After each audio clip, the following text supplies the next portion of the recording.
서울 한복판 가장 번화한 상권에 자리한 대형 은행 본점은 평소와 다름없이 분주했다.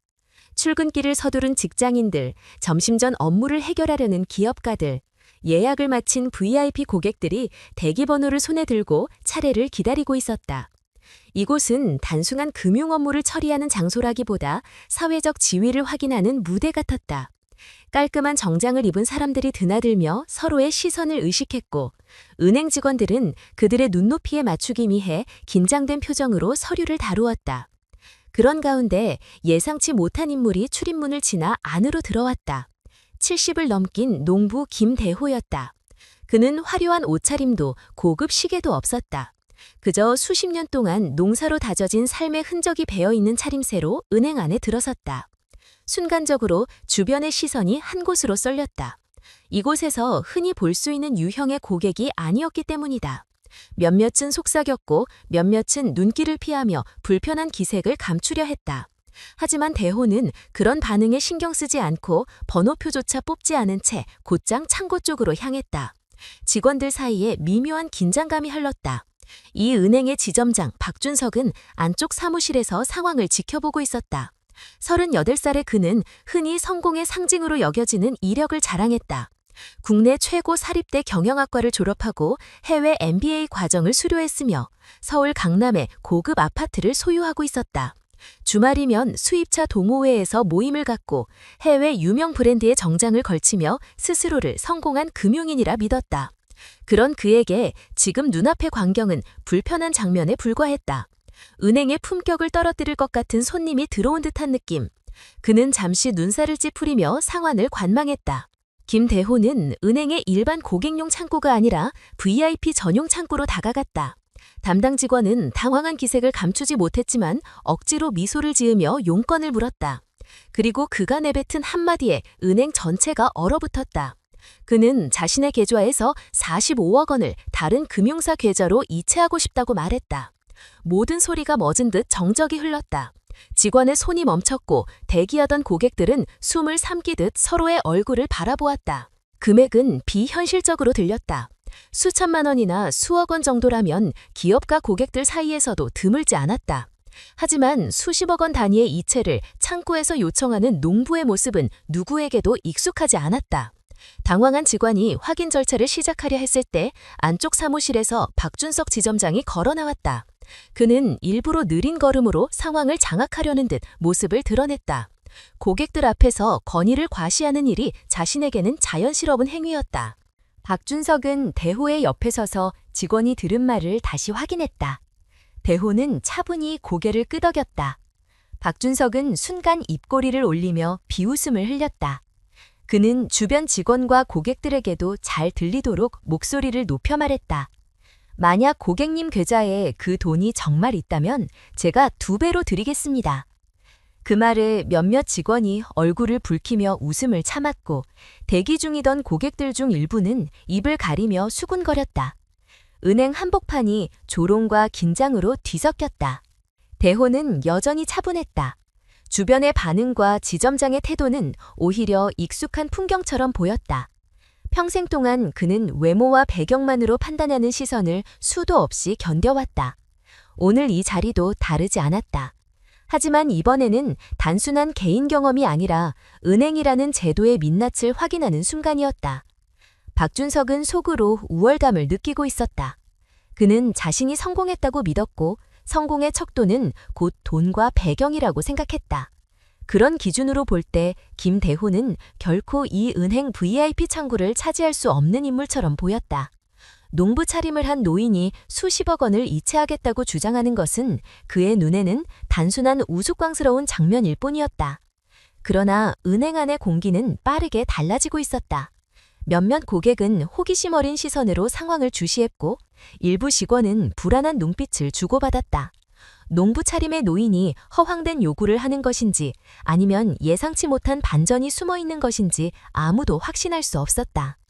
김대호는 그저 한마디를 남기고 있었다. 오늘 반드시 이체가 이루어져야 한다는 단호한 요구.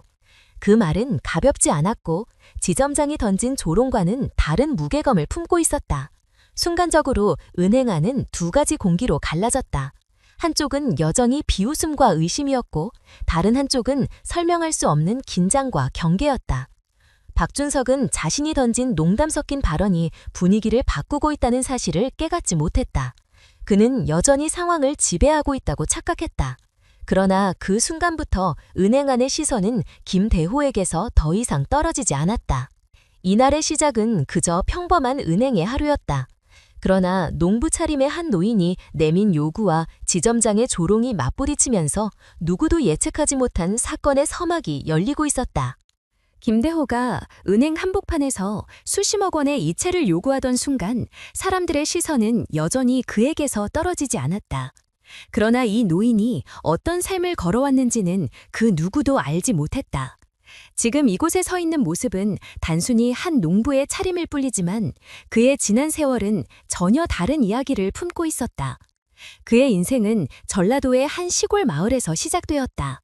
비좁은 초가집에서 5남매와 함께 살던 시절 매 끼 일을 해결하는 일조차 쉽지 않았다. 아버지는 남의 땅을 빌려 하루 종일 땀 흘리며 일했고 어머니는 밤늦게까지 바느질로 생계를 이어갔다. 집안에는 제대로 된 책 한 권조차 없었고 전기도 제대로 들어오지 않았다. 하지만 대호는 어릴 때부터 남다른 호기심을 가진 아이였다. 다른 아이들이 들판에서 놀고 개울에서 물장구 칠 때 그는 마을 회관에 버려진 오래된 신문을 주워와 읽었다. 글자를 온전히 이해하지 못하면서도 한 줄 한 줄을 따라가며 세상 밖의 이야기를 상상했다. 초등학교 시절 시골 학교의 교사였던 박 선생은 그에게 특별한 애정을 보였다. 그는 늘 말했다. 이 아이는 뭔가 다르다. 언젠가 크게 될 거다. 수업이 끝난 뒤 자신의 낡은 책을 빌려주기도 했다. 대호는 밤마다 촛불 아래에서 그 책을 붙들고 시간을 보냈다. 피곤해 눈꺼풀이 내려앉아도 끝내 몇 쪽이라도 더 읽어야 직성이 풀렸다. 그러나 가난은 잔인했다. 친구들 중 절반은 중학교에 가지 못했다. 대호 역시 집안 사정을 생각하면 학업을 이어가기 어려웠다. 하지만 그는 마음을 굳게 다잡았다. 배우지 못하면 평생 이 가난에서 벗어날 수 없다. 결국 그는 낮에는 밭일을 돕고 밤에는 공부를 이어갔다. 교과서를 제대로 살 돈조차 없어 친구에게 빌리거나 중고장터에서 찢어진 책을 주워와 공부했다. 15살이 되었을 때 그는 더 이상 시골에 남아서는 희망이 없다고 판단했다. 가족에게 작별을 고하고 홀로 서울행 버스에 몸을 실었다. 서울은 그에게 낯설고 두려운 공간이었다. 하지만 그는 두려움에 머물지 않았다. 건설 현장에서 마기를 시작했고 하루 품삯을 받아 여인숙 방세와 끼니를 해결했다. 세 사람과 함께 비좁은 방을 나누었으면서도 그는 밤마다 책을 펼쳤다. 낮에는 땀으로 젖은 작업복을 입고 흙먼지를 뒤집어쓰며 일했고 밤에는 동네에서 운영하는 무료 야학에 나가 글과 수학을 배웠다. 그렇게 고된 생활을 이어가던 어느 날 그는 스스로 다짐했다. 이대로는 안 된다. 반드시 배워야 한다. 16살에 검정고시에 합격해 고등학교 과정을 마쳤을 때 그는 거울 앞에 서서 자신과 약속했다. 가난을 벗어나되 결코 교만해지지 않겠다고. 첫 월급을 제대로 받았을 때 그는 모두의 예상을 깨는 선택을 했다. 동료들이 술자리에 돈을 쓰거나 새 옷을 살 때 그는 증권사 창고로 가서 주식 몇 주를 샀다. 당시 사람들은 시골 출신의 막일꾼이 주식을 산다며 비웃었다. 그러나 그는 흔들리지 않았다. 세상 부자들이 어떻게 부자가 되는지 그는 신문에서 책에서 배웠다. 자신도 그렇게 될 수 있다고 믿었다. 20살을 지나면서 그의 하루는 더욱 치열해졌다. 아침 5시에 현장에 나가 하루 종일 일한 뒤 저녁에는 야간대학에서 회계학을 공부했다. 강의가 끝나면 다시 새벽 2시까지 독서실에서 책을 붙들었다. 몸은 늘 고단했지만 마음은 단단해졌다. 조금씩 돈이 모였고 그 돈은 빠짐없이 저축이나 투자로 향했다. 그는 다른 이들이 일시적인 즐거움에 돈을 쓰는 동안 미래를 위해 씨앗을 심고 있었다. 25살 무렵 그는 인생의 동반자 이선희를 만났다. 선희는 초등학교 교사였고 검소하고 성실한 사람이었다. 두 사람은 넉넉지 않은 생활 속에서도 서로를 지탱하며 함께 걸어갔다. 때로는 한 달 내내 밥상 위에 김치와 달걀 프라이밖에 없었지만 대호는 아내의 손을 잡고 말했다. 언젠가는 우리가 더 나은 삶을 살게 될 거야. 하지만 지금 이 순간도 소중해. 선희는 고개를 끄덕이며 남편의 뜻을 지지했다. 그 후 30대에 접어들면서 그는 마침내 큰 기회를 잡았다. 10수년 동안 모은 돈으로 경매에 나온 작은 농장을 구입했다. 많은 이들이 헛돈 쓴다며 비웃었지만 그는 그 땅에서 가능성을 보았다. 다른 사람들 눈에는 황폐한 밭이었지만 그의 눈에는 새로운 시작이었다. 그가 오늘 은행 창고 앞에 서 있는 이유는 단순히 돈을 많이 모았기 때문이 아니었다. 그는 평생 자신이 어떤 과정을 거쳐왔는지 잘 알고 있었다. 농부의 차림으로 이 자리에 선 것은 단순한 우연이 아니라 그 긴 세월이 남긴 흔적이자 선택이었다. 은행 안에서 사람들은 여전히 그를 이상한 눈빛으로 바라보고 있었다. 그러나 김대호는 마음속으로 이미 알고 있었다. 사람들은 겉모습으로만 판단하고 그 판단이 진실일 것이라 믿는다. 하지만 진짜 이야기는 그 겉모습 뒤에 있었다. 가난과 굴욕을 딛고 여기까지 걸어온 삶. 그 삶의 무게는 오늘 이 자리에서 그 누구도 가볍게 다룰 수 없는 것이었다. 그 순간 아무도 모르는 또 다른 장이 열리고 있었다. 노인의 차분한 표정 뒤에는 수십 년 동안 쌓아온 이야기와 결심이 숨어 있었다. 은행 안의 사람들은 그 사실을 알지 못한 채 여전히 의심과 비웃음을 이어갔지만 대호의 진한 발자취는 이미 그 누구보다 무겁고 단단했다. 김대호는 스스로와의 약속을 잊지 않았다. 가난을 벗어나되 교만해지지 말자던 다짐은 그의 삶 전체를 지배했다. 서울에서 마기를 하며 모은 돈은 항상 저축과 투자로 흘러갔다. 사람들은 이해하지 못했다. 하루 벌어 하루 쓰기도 빠듯한 형편에 왜 주식 몇 주를 사들이는지, 왜 낡은 신문을 붙들고 경제기사를 분석하는지. 하지만 그는 흔들리지 않았다. 남들이 웃고 지나가는 기회 속에서 자신만의 길을 찾고 있었다. 그의 첫 투자는 작았지만 의미가 컸다. 증권사 직원이 건네준 거래 내역서 한 장은 희망의 증표와 같았다. 당시 함께 일하던 동료들은 월급을 받으면 술집으로 향하거나 잠깐의 유흥에 돈을 썼다. 대호는 그 자리에 앉아 있으면 안 된다고 느꼈다. 미래를 위해 지금을 희생해야 한다는 신념이 있었다. 그는 밤마다 회계학 교재를 펼쳤고 공사장에서 얻은 경험을 숫자로 연결했다. 돈의 흐름을 이해하는 것이 삶을 바꾸는 열쇠라고 믿었다. 시간이 흐르면서 그의 생활은 더욱 고단해졌다. 낮에는 건설 현장에서 일했고 저녁에는 야간 강의를 들었으며 새벽에는 또다시 책상 앞에 앉았다. 피로가 쌓였지만 그는 멈추지 않았다. 쌓아둔 돈은 늘어나기 시작했고 작은 주식 계좌는 서서히 불어났다. 단순한 투기를 한 것이 아니라 철저히 공부한 뒤 신중하게 선택한 결과였다. 25살이 되었을 때 그는 운명처럼 한 여인을 만났다. 초등학교 교사였던 이선희였다. 선희는 겉모습만 보고 사람을 판단하지 않았고 대호의 성실함과 뚝심을 존중했다. 두 사람은 빠르게 가까워졌다. 결혼 후에도 생활은 넉넉하지 않았지만 선희는 남편의 선택을 끝까지 믿었다. 매일 같은 반찬이 식탁에 올라도 불평하지 않았다. 대호는 그런 아내에게 늘 감사했다. 서로를 신뢰하지 않았다면 결코 버티지 못했을 세월이었다. 이 시기 그는 과감한 결정을 내렸다. 10수년 동안 모아둔 돈으로 농지를 사겠다고 나선 것이다. 주변 사람들은 고개를 저었다. 서울에서 돈 벌어 다시 시골 땅을 선다고? 그건 망하는 길이다.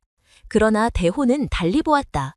남들이 버린 땅에도 기회가 숨어 있다고 생각했다. 실제로 경매에 나온 작은 농장은 방치된 채 값이 헐값이었다. 그는 주저하지 않았다. 땅을 사들이는 순간 사람들은 어리석은 선택이라 조롱했지만 그는 확신했다. 농장을 인수한 뒤 그는 다시 처음부터 배워야 했다. 농업 잡지를 구해 읽고 전문가들의 조언을 메모하며 새롭게 시도할 방법을 찾았다. 낮에는 직접 밭을 돌보고 밤에는 다시 책상에 앉아 계획을 세웠다. 주변에서는 고생만 더 늘었다고 했지만 대호는 한치도 흔들리지 않았다. 과거 건설 현장에서 터득한 끈기와 계산 능력이 농장 운영에도 그대로 이어졌다.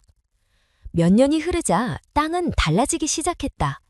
버려진 밭은 서서히 수익을 내기 시작했고 농장은 점차 규모를 갖춰갔다.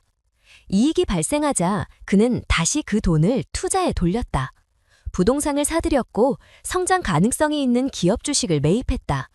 위기가 닥쳤을 때도 그는 다른 이들과 달리 움직였다. 모두가 두려워 팔아치울 때 그는 오히려 더 매수했다. 그것은 단순한 배짱이 아니라 오랜 공부와 경험에서 나온 판단이었다. 그의 삶은 여전히 검소했다. 농장에서 일하며 번 돈은 대부분 재투자로 돌아갔고 집안 살림은 최소한으로 유지됐다. 하지만 선의와의 관계는 돈보다 더 단단했다. 서로의 고단함을 이해했고 언젠가 열매를 맺을 것이라 믿었다. 실제로 그들의 노력은 조금씩 결실을 맺기 시작했다. 김대호가 처음 농장을 샀을 때 사람들은 코웃음을 쳤지만 5년이 지난 후에는 달라졌다. 이웃들이 그에게 조언을 구하기 시작했다.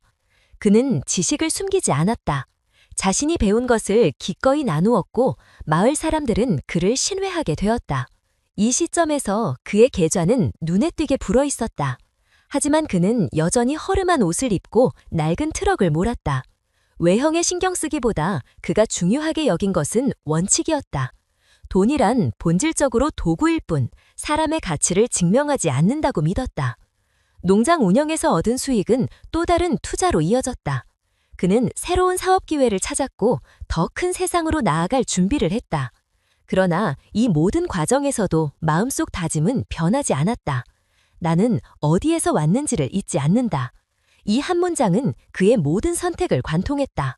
농부의 아들로 태어나 가난을 뚫고 올라온 세월은 결코 헛되지 않았다. 작은 주식 한 장, 버려진 땅 한 필지, 매일의 공부와 절약, 그것들이 모여 오늘의 김대호를 만들고 있었다. 은행에서 사람들에게 조롱을 당하던 바로 그 순간, 아무도 알지 못했던 그의 과거는 이렇게 쌓여 있었다. 세상은 외모와 현재의 모습으로만 판단했지만 진짜 이야기는 그 깊은 뿌리 속에 자리하고 있었다. 김대호의 농장은 시간이 흐를수록 달라졌다. 처음에는 버려진 땅이라는 이유로 모두가 비웃었지만 몇 해가 지나자 상황은 정반대가 되었다. 잡초만 무성하던 땅은 생산적인 농지로 변했고 가축들도 건강하게 자라났다. 수익은 꾸준히 발생했고 그는 그 수익을 다시 투자로 돌렸다. 단순히 땅을 일구는 농부가 아니라 돈의 흐름을 읽는 투자자가 되어가고 있었다. 그의 삶은 여전히 검소했다. 넉넉한 수익이 생겼지만 생활 수준은 크게 달라지지 않았다. 그는 낡은 트럭을 그대로 몰았고 아내와 함께 소박한 집에서 살았다. 그러나 속은 달랐다. 통장과 계좌 안에는 이미 억대가 넘어선 자금이 차곡차곡 쌓여 있었다. 주변 사람들은 전혀 알지 못했다. 그저 검소하게 사는 농부 부부로만 여겼다. 그가 새로운 투자를 결심했을 때도 마찬가지였다. 부동산 시장이 불안하다며 사람들이 등을 돌릴 때 그는 오히려 기회를 보았다. 값이 떨어진 건물을 매입했고 시간이 지나면서 그 가치는 급격히 올랐다. 주식시장이 흔들릴 때도 그는 두려워하지 않았다.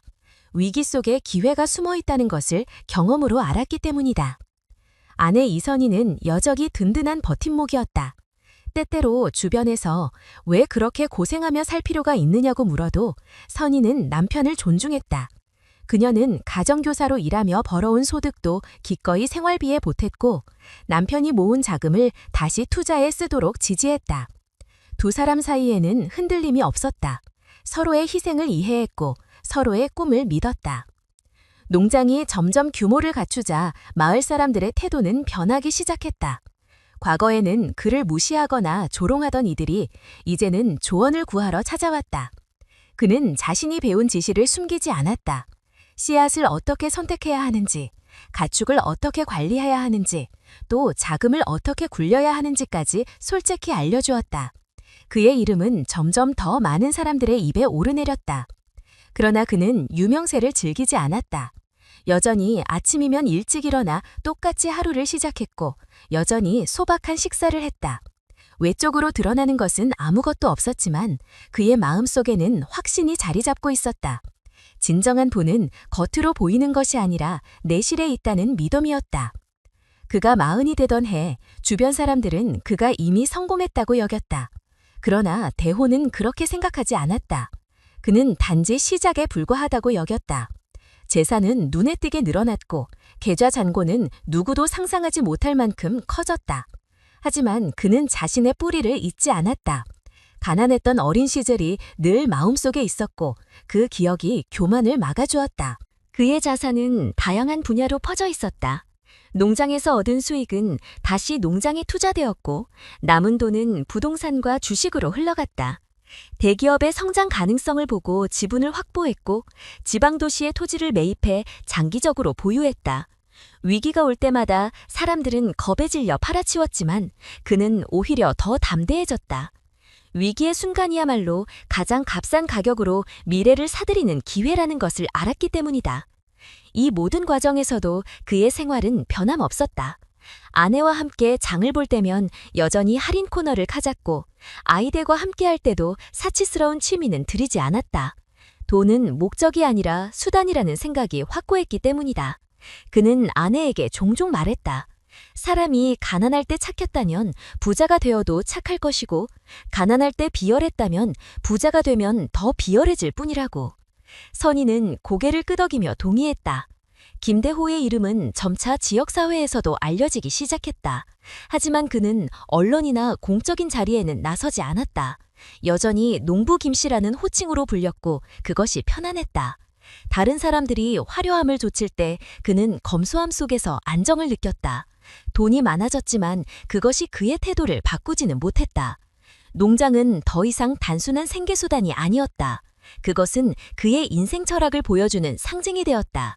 버려진 땅에서 기회를 보고 아무도 관심 갖지 않는 곳에서 가능성을 키워낸 것처럼 그의 삶 전체가 그런 흐름을 따르고 있었다. 사람들은 그가 왜 그렇게까지 절약하는지 이해하지 못했지만 그는 이미 미래를 보고 있었다. 그는 가끔 어린 시절을 떠올렸다. 헐벗은 방에서 어머니가 바느질을 하던 모습, 아버지가 땀 흘리며 일하던 뒷모습, 그 기억은 그에게 늘 교훈을 주었다. 사람을 겉모습으로 판단하는 것은 얼마나 어리석은 일인지, 그리고 진짜 가치는 눈에 보이지 않는 곳에 있다는 것을 알았기 때문이다. 김대호의 삶은 한마디로 요약되지 않았다. 농부이면서 투자자였고 검소하면서도 부유했다. 그러나 무엇보다도 그는 여전히 자신을 평범한 사람이라고 여겼다. 그것이 그의 가장 큰 자산이었다. 은행 안에서 수많은 사람들이 그를 비웃던 바로 그날, 아무도 알지 못했던 진실은 여기에 있었다. 그가 얼마나 많은 자산을 쌓아왔는지, 또 그 과정에서 얼마나 많은 원칙과 신념을 지켜왔는지, 그 누구도 눈치채지 못했지만 김대호는 이미 거대한 세상을 움직일 힘을 조용히 쌓아올리고 있었다. 김대호는 40을 지나면서 더 큰 도전을 준비했다. 이미 농장과 부동산, 주식에서 충분한 성과를 거두고 있었지만 그는 여전히 만족하지 않았다. 돈을 쌓는 것이 목적이 아니라 새로운 길을 열어야 한다는 생각이 강했다. 그 무렵 한 지역은행이 심각한 위기에 빠져 매각을 추진한다는 소식이 들려왔다. 대부분의 투자자들은 고개를 저었다. 장래성이 없고 이미 보실로 가득 찬 은행이라 여겼기 때문이다. 그러나 대호는 다르게 보았다. 사람들의 무관심과 비웃음 속에서 그는 또 한 번 기회를 발견했다. 그는 은행의 재무 구조를 꼼꼼히 살폈다. 수익은 줄었지만 고객층은 명확했다. 중소상공인과 농민들이 주 고객이었고 그들의 금융 수요는 사라지지 않을 것이 분명했다. 문제는 경영진의 시각이었고 전략이 잘못되었을 뿐이었다. 대호는 이 은행을 인수하면 충분히 새롭게 성장시킬 수 있다고 확신했다. 결국 그는 과감하게 자금을 투입해 지분의 40%를 매입했다. 사람들은 또다시 미쳤다고 수군거렸지만 그는 확신했다. 새로운 도전은 쉽지 않았다. 기존 임원들은 여전히 과거 방식에 매달려 있었고 변화에 저항했다. 그러나 그는 조용히 그러나 단호하게 방향을 잡아갔다. 은행이 살아남기 위해서는 화려한 대기업을 상대하는 대신 소상공인과 농민을 지원해야 한다고 믿었다. 자신이 살아온 길과 다르지 않았다. 그는 직접 전면에 나서지 않았지만 주요 의사결정에서 영향력을 발휘했다. 시간이 흐르면서 은행은 조금씩 달라졌다. 중소기업 대출 프로그램이 확대되었고 농민을 위한 금융상품이 출시되었다. 고객들은 다시 발길을 돌리기 시작했다. 불가능하다고 여겼던 성장은 눈앞에서 현실이 되고 있었다. 몇 년이 지나자 은행은 위기를 벗어나 안정적으로 운영되었고 수익 구조도 개선되었다. 김대호의 선택은 또다시 옳았다. 이 무렵 그는 이미 거대한 자산을 쌓아올린 인물이 되었지만 생활은 달라지지 않았다. 여전히 농장에서 하루를 시작했고 집은 소박했으며 의복도 변함없었다. 누구도 그가 은행의 최대 주주라는 사실을 알지 못했다. 그는 언론 노출을 꺼렸고 사람들 앞에서 자랑하는 법이 없었다. 그저 묵묵히 길을 걸었고 성과는 수치와 기록으로만 남았다. 그러나 시간이 흐르면서 그는 불편한 조짐을 발견했다. 은행의 규모가 커지고 직원이 늘어나면서 점차 분위기가 변하고 있었다. 처음에는 소상공인과 농민을 존중하며 출발했지만 도심 지점에서는 상황이 달랐다. 잘 차려입은 고객들은 환영받았고 평범한 차림의 고객들은 무시당하기 일쑤였다. 대호는 여러 통의 민원을 접하게 되었다. 농민이 홀대받았다는 하소연, 고령자가 냉대달랬다는 항의, 소상공인이 불필요한 절차 때문에 불편을 겪었다는 내용. 그는 고민했다. 자신이 직접 경영에 나선 것은 아니었지만 은행의 최대 주주로서 책임을 느꼈다. 은행이 잘 돌아가고 있다는 숫자보다 은행이 왜 존재하는지를 잊어버리고 있다는 사실이 더 중요했다. 그는 단순히 보고서로만 문제를 확인할 수 없다고 판단했다. 눈으로 보고 귀로 듣고 직접 느껴야 했다. 그래서 그는 한 가지 결정을 내렸다. 어느 날 오래된 셔츠와 낡은 바지를 그대로 입고 은행의 본점으로 향했다. 오랫동안 함께 해온 농부의 모습 그대로였다. 일부러 더 치장하지도 않았고 일부러 더 꾸미지도 않았다. 그가 살아온 삶을 있는 그대로 드러내기 위해서였다. 그날 그는 마음속으로 다짐했다. 만약 은행이 겉모습만으로 사람을 판단한다면 그것은 가장 큰 위기라는 것을 직면할 것이라고. 그는 자신의 정체를 숨긴 채 평범한 고객으로 은행을 방문하기로 했다. 보고서로는 절대 알 수 없는 진실을 확인하기 위해서였다. 은행 안으로 들어섰을 때 그는 이미 느낄 수 있었다. 직원들의 눈빛이 그를 스쳐 지나가며 고객들의 속삭임이 들렸다. 하지만 그는 개의치 않았다. 오늘은 철저히 한 명의 고객으로 서 있을 뿐이었다. 오랜 세월 동안 농사일로 굳어진 그의 삶은 은행 직원들에게는 그저 낯선 손님일 뿐이었다. 김대호는 단호하게 용건을 전했다. 계좌에서 4억 5천만 원을 이체해야 한다는 요구였다. 단순히 돈을 옮기는 행위가 아니라 은행의 태도를 시험하는 순간이었다. 그의 목소리는 담담했지만 그 속에는 수십 년의 경험과 결심이 담겨 있었다. 주변은 곧 술렁였다. 거액을 이체하겠다는 농부 차림의 노인, 직원들은 당황했고 대기하던 고객들은 흥미와 비웃음을 뒤섞은 눈빛을 보냈다. 그러나 김대호는 흔들림 없이 자리에 앉아 있었다. 자신이 겪을 경험이 앞으로 은행을 바꾸는 시발점이 될 것이라는 사실을 누구보다 잘 알고 있었기 때문이다. 그 순간 그는 한 가지를 분명히 느꼈다. 이제 이 은행은 시험 대위에 올랐다. 겉모습으로 고객을 판단하는지 아니면 본질을 보는지 결과는 곧 드러날 것이었다. 은행 안에서 잠시 정적이 흐른 뒤 직원들의 시선은 불안하게 흔들렸다. 그러나 곧 분위기는 달라졌다. 지점장 박준석이 나서자 모두의 시선이 그에게 쏠렸다. 그는 자신만만한 표정을 감추지 않았고 농부 차림의 노인을 대하는 태도에는 은근한 비웃음이 섞여 있었다. 김대호가 이체를 요구한 금액은 상상 이상이었고 이를 대하는 박준석의 반응은 마치 장난감을 발견한 어린아이와 같았다. 그는 직원들을 불러내 불필요한 서류 더미를 꺼내오게 했다. 직원들은 지시대로 움직였다. 여러 장의 문서가 책상 위에 쌓였다. 고객 확인 제도라며 설명했고 자금 출처 증빙이라며 첨부 서류를 나열했다. 그 수는 점점 늘어났다. 박준석은 이를 대단히 중요한 절차인 것처럼 강조했지만 사실은 고의적인 방해였다. 그는 고객을 시험 삼아 난관을 만들어내고 있었다. 다른 고객들도 상황에 끼어들었다. 잘 차려입은 기업 가풍 인사들은 기다림에 불만을 드러내며 목소리를 높였다. 이곳은 원래 자신들과 같은 부류의 사람들이 이용해야 할 공간인데 농부 차림의 노인이 자리를 차지하고 있다는 사실이 못마땅했다. 그들은 속삭이듯 조롱했고 어떤 이는 대놓고 이 자리가 어울리지 않는다고 중얼거렸다.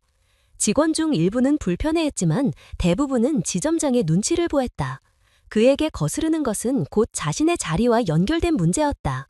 그래서 그들은 웃음을 섞으며 절차를 돕는 척했고 고객 앞에서 농부를 더 곤란하게 만드는 말을 덧붙였다. 분위기는 점점 차가워졌다. 그러나 김대호는 흔들리지 않았다.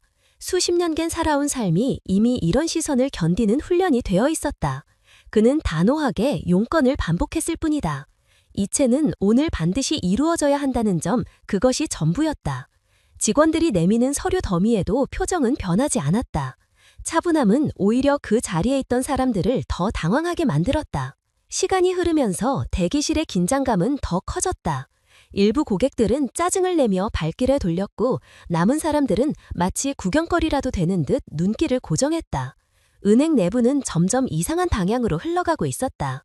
한 사람을 시험하려는 듯한 태도와 이를 지켜보는 군중의 시선이 뒤섞여 무겁게 가라앉았다. 박준석은 자신이 상황을 지배하고 있다고 착각했다. 농부 차림의 노인이 계속 자리에 앉아 있는 것은 그의 권위를 시험하려는 무례라고 여겼다. 그래서 더 많은 문서를 꺼내오게 하고 절차를 복잡하게 만들며 시간을 끌었다. 그는 이 과정을 통해 다른 직원들과 고객들에게 자신의 권위와 통제력을 과시하려 했다. 직원 중 한 명, 아직 젊은 한지원은 불안한 눈빛을 감추지 못했다. 그는 속으로 의문을 품었다. 정말로 이 모든 절차가 필요한 것일까? 은행에서 오랫동안 근무한 것은 아니지만 최소한 지금 벌어지는 상황이 정상은 아니라는 것을 직감했다. 그러나 그는 쉽게 나설 수 없었다. 지점장의 눈빛이 무거운 압박으로 느껴졌기 때문이다. 김대호는 주머니에서 낡은 휴대전화를 꺼내들었다. 그가 무언가를 확인하자 주변이 다시 술렁였다. 그는 차분히 말했다. 일주일 전 이미 20억 원을 이 은행 계좌에서 다른 곳으로 이체한 적이 있다는 사실이었다. 그때는 이런 절차가 없었다는 점까지 덧붙였다. 그 말이 떨어지자 공기가 달라졌다.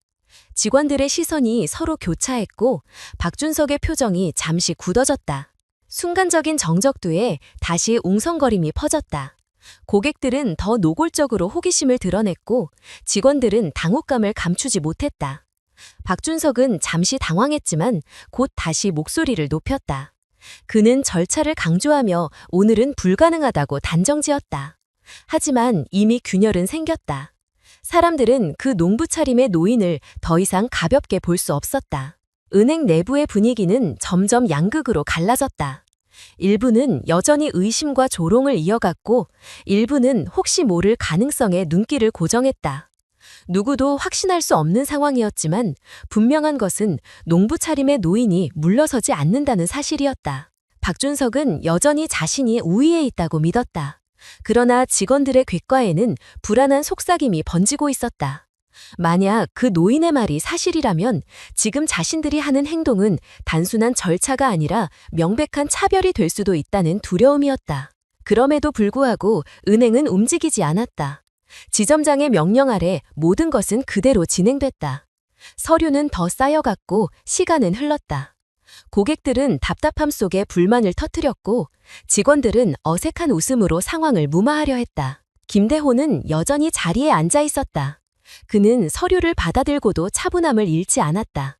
단순히 이체를 시도하는 것이 아니라 은행의 본질을 확인하고 있었다. 이 은행이 겉모습으로 고객을 판단하는지 아니면 진정으로 고객을 존중하는지를 시험하고 있었다. 그리고 그 시험은 이미 시작되었고 누구도 결과를 예측할 수 없었다. 긴장감은 점점 더 짙어졌다. 은행 내부의 공기는 무겁게 내려앉았고 모든 사람은 자신도 모르게 농부 차림의 노인을 주시하고 있었다. 은행 안은 정적과 웅성거림이 교차하고 있었다. 농부 차림의 노인이 꺼낸 말 한마디가 분위기를 흔들었고 지점장 박준석의 얼굴은 점점 굳어갔다. 직원들은 서로 눈빛을 주고받으며 불안감을 감추지 못했다. 이때 전화기가 울렸다. 발신자는 은행 지역본부장이었다. 그 순간 박준석의 손은 미세하게 떨렸다. 그는 통화를 이어가며 상황을 설명하려 했으나 상대방의 반응은 그의 기대와 달랐다. 농부 차림의 노인이 바로 김대호라는 사실이 알려지자 목소리의 톤은 완전히 바뀌었다. 본부장은 지체 없이 지시했다. 김대호를 최대한 존중하라는 명령이었다.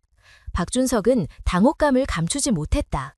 지금까지 자신이 농담삼아 내뱉었던 말, 고객 앞에서 보였던 행동이 모두 잘못된 판단이었다는 사실을 깨달았다. 그는 전화를 들고 김대호 앞에 섰다. 억지로 존칭을 쓰며 수화기를 건네는 손은 굳어 있었다. 김대호는 차분히 전화를 받아 짧은 대화를 나눴다. 그의 말투는 익숙한 이와 대화하는 듯 자연스러웠고 주위의 모든 사람은 숨을 죽였다. 직원들은 귀를 기울였고 고객들조차 고개를 들어 그의 입술을 따라가려 했다. 통화가 끝나자 은행 안의 공기는 다시 정적에 잠겼다. 김대호는 휴대기기를 내려놓으며 자신이 이 은행의 최대 주주라는 사실을 조용히 밝혔다. 그 순간의 충격은 컸다. 모든 시선이 얼어붙었고 직원들의 얼굴은 창백해졌다. 고객들 또한 한동안 말을 잇지 못했다. 누구도 예상하지 못했던 반전이었다. 평범한 농부처럼 보였던 인물이 사실상 은행의 주인이었다는 사실은 곧바로 분위기를 바꾸어 놓았다. 조롱과 의심은 사라지고 침묵과 두려움이 남았다. 김대호는 자신이 은행의 지분 43%를 보유하고 있음을 증명하는 서류를 제시했다. 모든 것은 공식적이고 명확했다.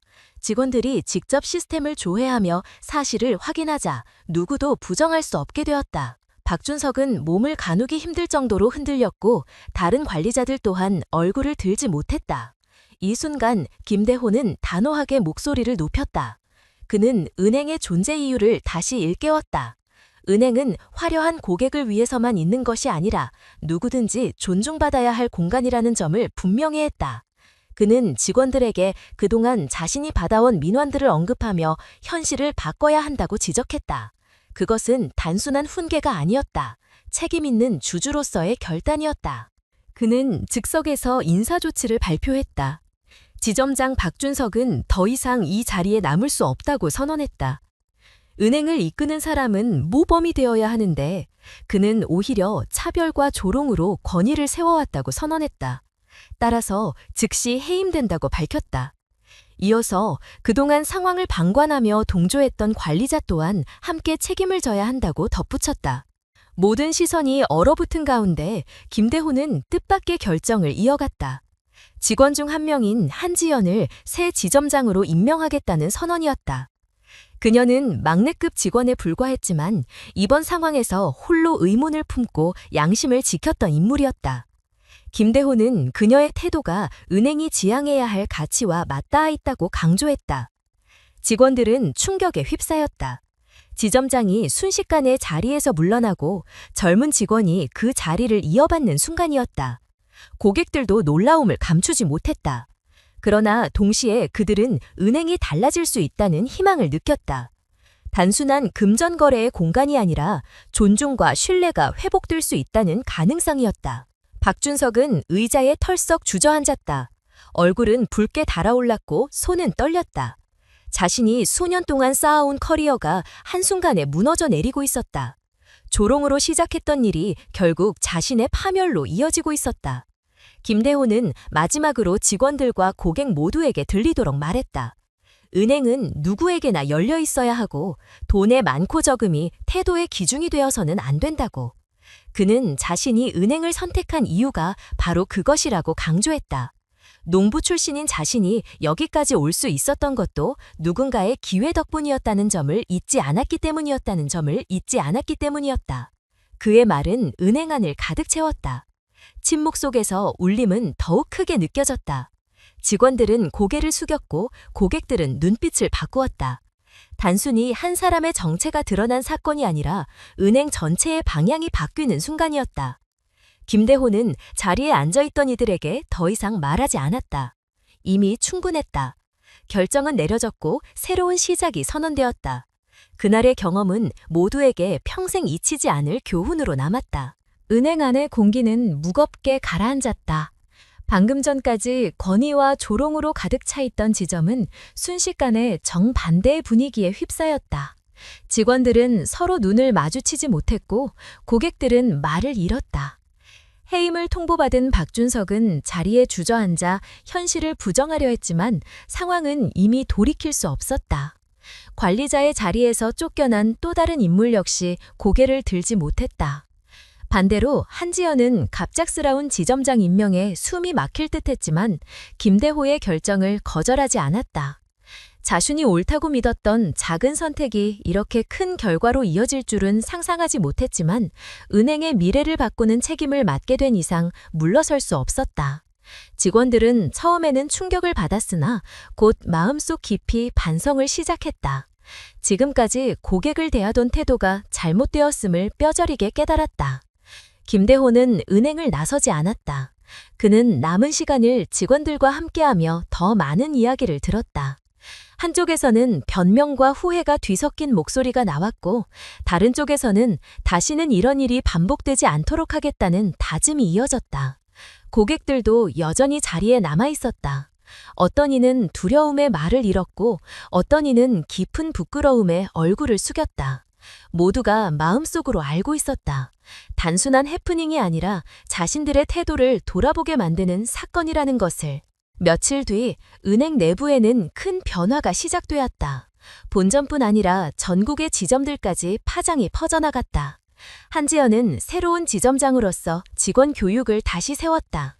고객을 차별하지 말고 계좌 잔액으로 태도를 달리하지 말며 모든 사람을 존중하라는 원칙이 강조되었다. 간단한 규정 같지만 실제로는 가장 지키기 어려운 덕목이었다. 그러나 이번 사건은 직원들에게 분명한 교훈을 남겼다. 고객을 대하는 태도 하나가 인생을 바꿀 수 있다는 사실이었다. 김대호는 은행을 직접 운영하지 않았지만 정기적으로 지점을 찾아가 상황을 살폈다. 그는 언제나 평소와 다름없는 차림으로 들어섰다. 하지만 이제는 누구도 그를 외모로 판단하지 않았다. 오히려 모든 직원들이 먼저 인사했고 고객들도 존중을 보였다. 놀라운 것은 단순히 그가 최대 주주라서가 아니었다. 직원들의 태도가 근본적으로 바뀌었기 때문이었다. 그들은 더 이상 외모나 신분으로 손님을 구분하지 않았다. 시간이 흐르면서 은행은 지력사회에서 새로운 명성을 얻었다. 소상공인들은 편리하게 자금을 융통할 수 있었고 농민들은 안정적인 대출을 받을 수 있었다. 노인 고객들도 예전과 달리 따뜻한 응대를 받았다. 작은 변화였지만 많은 사람들의 삶을 바꾸어 놓았다. 지역신문에서는 은행의 변화 과정을 기사로 다루었고 사람들은 서로의 경험을 공유하며 신뢰를 키워갔다. 한지연은 점차 성장했다. 처음에는 두려움이 컸지만 직원들의 신뢰와 김대호의 후원 속에서 점차 지도자로서 자리 잡았다. 그녀는 직원들에게 항상 말했다. 존중은 특별한 사람에게만 주어지는 것이 아니라 모든 사람에게 기본적으로 지켜야 할 태도라고. 그녀의 목소리는 설득력이 있었고 직원들은 자발적으로 따라갔다. 해임된 박준석은 오랫동안 세상과 단절된 삶을 살았다. 그러나 시간이 지나며 그는 다시 김대호를 찾아왔다. 모든 것을 잃고서야 그는 깨달았다. 사람을 외모나 배경으로 판단했던 자신이 얼마나 어리석었는지. 그는 용서를 구했고 김대호는 차갑게 대하지 않았다. 용서는 타인을 위한 것이기도 하지만 결국 자신을 위한 것임을 잘 알고 있었기 때문이다. 박준석은 다시 작은 직장에서 시작했지만 이번에는 전혀 다른 태도로 사람들을 대했다. 그의 인생 또한 찬찬히 변화해갔다. 시간은 흘러 은행은 하나의 상징이 되었다. 단순한 금융기관이 아니라 누구나 존중받을 수 있는 공간이라는 명성을 얻게 되었다. 사람들은 이곳에 들어서며 더 이상 긴장하지 않았다. 농민도, 소상공인도, 젊은 학생도, 노인도 같은 미소로 맞이받았다. 김대호는 여전히 농부로서의 삶을 이어갔다. 아침이면 밭일을 챙기고 여전히 검소한 생활을 했다. 그러나 주말이면 은행을 찾아가 직원들과 대화를 나누었고 새로운 고객을 만나며 이야기를 들었다. 그는 스스로를 특별한 인물로 여기지 않았다. 단지 평범한 사람이지만 한 번의 선택으로 세상을 바꿀 수 있다는 사실을 보여주었을 뿐이었다. 그의 이야기는 지역사회에 널리 퍼졌다. 학교에서는 학생들에게 교훈으로 전해졌고 직장인들은 회식 자리에서 이 사건을 떠올리며 자신의 태도를 돌아보았다. 단순한 금융사건이 아니라 사람을 대하는 가장 기본적인 가치에 대한 이야기였기 때문이다. 몇 년이 지나 어느 늦은 밤 김대호는 농장에서 일을 마친 뒤 집 마당에 앉아 있었다. 하늘을 올려다보며 그는 긴 세월을 떠올렸다. 가난했던 어린 시절, 서울에서 마기를 하며 공부했던 청춘, 농장을 일구고 은행을 살려낸 세월, 그리고 사람들에게 존중의 가치를 일깨워준 오늘까지. 그는 미소를 지으며 속으로 중얼거렸다. 진짜 부는 계좌 속 숫자가 아니라 사람들에게 남긴 울림이라는 사실을. 이 이야기는 그렇게 끝났지만 남은 메시지는 단순하다. 사람을 외모나 지위로 판단하지 말라는 것, 그리고 작은 존중 하나가 세상을 바꿀 수 있다는 것이다.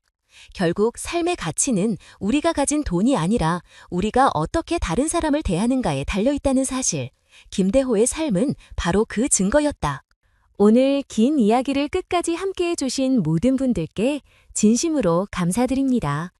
오늘 전해드린 이야기는 단순히 한 사람의 특별한 경험이 아니라 우리 모두가 일생에서 마주하는 태도와 가치에 대한 교훈을 담고 있습니다.